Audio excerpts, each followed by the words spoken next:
Mara baada ya kusikia taarifa ya kifo cha kijana Omari Khalifa mwenye umri wa miaka 21 jijini Dodoma, ripoti za Kaniki Brown nikafunga safari mpaka kwenye soko la matikiti hapa Makole, na nyumbani kwa marehemu Omari Khalifa nimefika hapa na kuzungumza na baba mzazi baada ya kusikia taarifa za kijana wake kukatwa na kitu chenye ncha kali upande wa shingoni kwa watu ambao walikuwa wanajaribu kumuibia pikipiki yake. Baba mzazi wa marehemu Omari Khalifa anazungumza na Kaniki TV.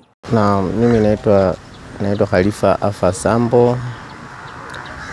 Huyu kijana aliyefariki ni mwanangu mimi, anaitwa Omari Khalifa Afa.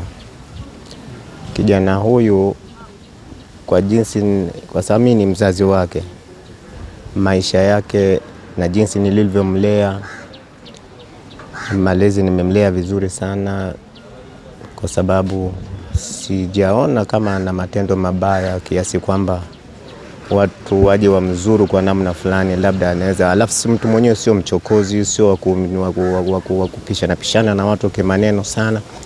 Lakini taarifa pia nilivyopewa mimi nikiwa kijijini kule kwamba ameuawa kikatili, nimefika huku na nimejishuhudia, kwa sababu mochwari jana nilikwenda nikaangalia, kwa sababu japo nimemuona kwenye friji, lakini alikuwa na alama shingoni ya kuchinjwa.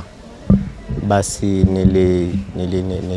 nilimwangalia kwa mbali, kwa sababu maaskari walituambia kwamba msiguse, na madokta walituambia hivyo, msiguse kusudi upelelezi mpaka uwe tayari, mpaka tutakapokabidhiwa ndipo tupeleleze. Alama niliyoiona ni ya shingoni, lakini pia leo nilimuuliza mpelelezi wangu kwamba ile alama ya shingoni ilikuwa ni ya nini, akasema amechinjwa.